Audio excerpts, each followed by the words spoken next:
Apa ketakutan terbesarmu? Laba-laba, ketinggian, berbicara di depan umum, itu semua adalah ketakutan yang wajar.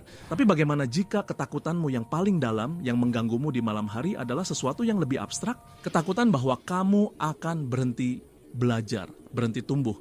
Bahwa versi dirimu tahun depan mungkin lebih buruk daripada versi dirimu hari ini. Jika ini terdengar familiar, selamat. Kamu mungkin termasuk dalam 1% populasi yang ketakutan terbesarnya adalah degradasi pribadi. Ini bukan ketakutan biasa. Ini bukan tentang kehilangan pekerjaan atau uang. Ini tentang kehilangan dirimu sendiri. Ini adalah perasaan mengganggu saat kamu menghabiskan akhir pekan menonton serial TV dan sebuah suara di kepalamu berbisik, kamu membuang-buang potensimu. Atau saat kamu melihat teman-temanmu mendapatkan promosi atau memulai bisnis baru dan kamu merasa tertinggal, seolah-olah kamu berlari di tempat, rasa bersalah karena istirahat, kecemasan karena tidak produktif. Kebutuhan konstan untuk mengoptimalkan setiap menit dalam hidupmu. Inilah gejalanya. Mengapa ini terjadi? Apakah kita semua menjadi masokis produktivitas? Jawabannya ada dalam psikologi. Pertama, mari kita bicara tentang pola pikir bertumbuh atau growth mindset yang dipopulerkan oleh Carol Dweck. Orang dengan pola pikir bertumbuh percaya bahwa kemampuan dapat dikembangkan melalui dedikasi dan kerja keras. Ini adalah hal yang luar biasa. Ini mendorong kita untuk belajar dan menjadi lebih baik. Namun ada sisi gelapnya. Jika kamu percaya bisa tumbuh, kamu juga secara implisit percaya bahwa kamu bisa menyusut. Ketakutan akan degradasi adalah bayangan dari pola pikir bertumbuh. Ini adalah pengakuan bahwa kemajuan tidak dijamin. Kamu harus memperjuangkannya setiap hari. Kedua, mari kita lihat hierarki kebutuhan Maslow. Kebanyakan orang khawatir tentang kebutuhan dasar, makanan, tempat tinggal, keamanan. Ketakutan akan degradasi muncul di puncak piramida, di ranah aktualisasi diri. Kamu tidak lagi berjuang untuk bertahan hidup, kamu berjuang untuk mencapai potensimu. Ini adalah ketakutan mewah. Sebuah masalah dunia pertama, tapi itu tidak membuatnya kurang nyata atau menyakitkan bagi mereka yang merasakannya. Ketiga, ada disonansi kognitif. Ini adalah ketidaknyamanan mental yang kamu alami saat memegang dua keyakinan yang saling bertentangan. Keyakinan pertama, aku adalah orang yang cerdas dan berpotensi. Keyakinan kedua, aku baru saja menghabiskan 3 jam scrolling media sosial tanpa tujuan. Otakmu membenci kontradiksi ini. Untuk mengatasinya, ia menciptakan kecemasan, ketakutan akan degradasi untuk mendorongmu kembali ke jalur yang benar. Mari kita lihat contoh nyata. Kenali Sarah, seorang programmer. Sarah menghabiskan malam dan akhir pekannya mempelajari bahasa pemrograman baru. Bukan karena bosnya menyuruhnya, tapi karena dia takut menjadi usang. Baginya, tidak belajar adalah bentuk kemunduran. Dunia teknologi bergerak begitu cepat sehingga dia berarti tertinggal. Atau David, seorang seniman grafis, dia merasa bersalah saat mengambil hari libur. Dia percaya bahwa kreativitas adalah otot, jika tidak digunakan itu akan melemah.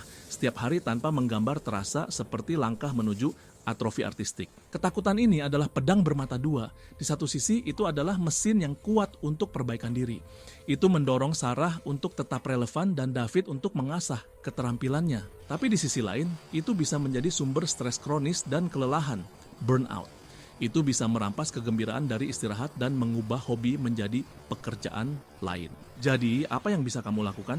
Bagaimana kamu bisa menggunakan mesin ini tanpa membiarkannya menghancurkanmu? Langkah pertama, akui dan bingkai ulang. Ketakutan ini bukan cacat, ini adalah fitur dari ambisimu. Itu bukan tanda kelemahan, tetapi tanda bahwa kamu peduli dengan potensi dirimu. Berhentilah menyebutnya ketakutan akan degradasi. Mulailah menyebutnya dorongan untuk bertumbuh. Bahasa itu penting. Ini mengubah musuh menjadi sekutu.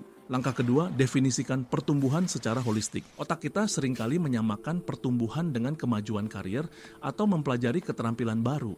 Itu pandangan yang sempit. Pertumbuhan juga berarti meningkatkan kecerdasan emosionalmu, memperkuat hubunganmu, belajar untuk beristirahat dengan benar. Tidur 8 jam adalah tindakan pertumbuhan. Degradasi bukan hanya tentang kehilangan keterampilan, ini tentang kelelahan, kehilangan koneksi, dan mengabaikan kesehatan mentalmu. Langkah ketiga, terapkan stagnasi strategis. Ini terdengar seperti sebuah oksimoron, tetapi ini sangat penting.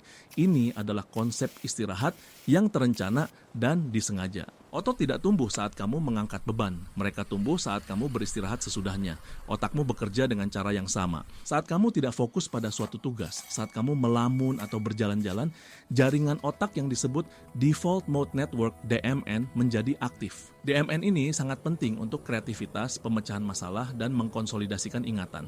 Dengan selalu aktif, kamu sebenarnya menyabotase pertumbuhan jangka panjangmu. Jadi, jadwalkan waktu untuk tidak melakukan apa-apa, tanpa rasa bersalah. Anggap itu sebagai bagian dari program pelatihanmu. Langkah keempat, gunakan aturan 525. Ini adalah metode produktivitas yang sering dikaitkan dengan Warren Buffett. Tuliskan 25 hal yang ingin kamu capai. Kemudian, lingkari 5 hal yang paling penting. Ini adalah prioritas utamamu.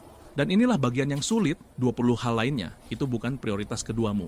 Itu adalah daftar hindari dengan segala cara. Ketakutan akan degradasi seringkali datang dari perasaan bahwa kamu harus membuat kemajuan di semua 25 area sekaligus.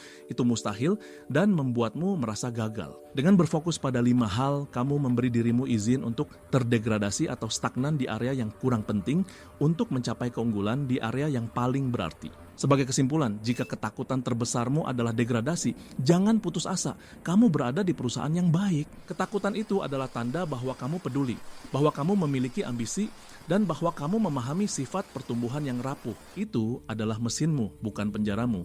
Jangan biarkan itu membuatmu kelelahan. Sebaliknya, belajarlah untuk mengarahkannya. Bingkai ulang ketakutanmu menjadi dorongan.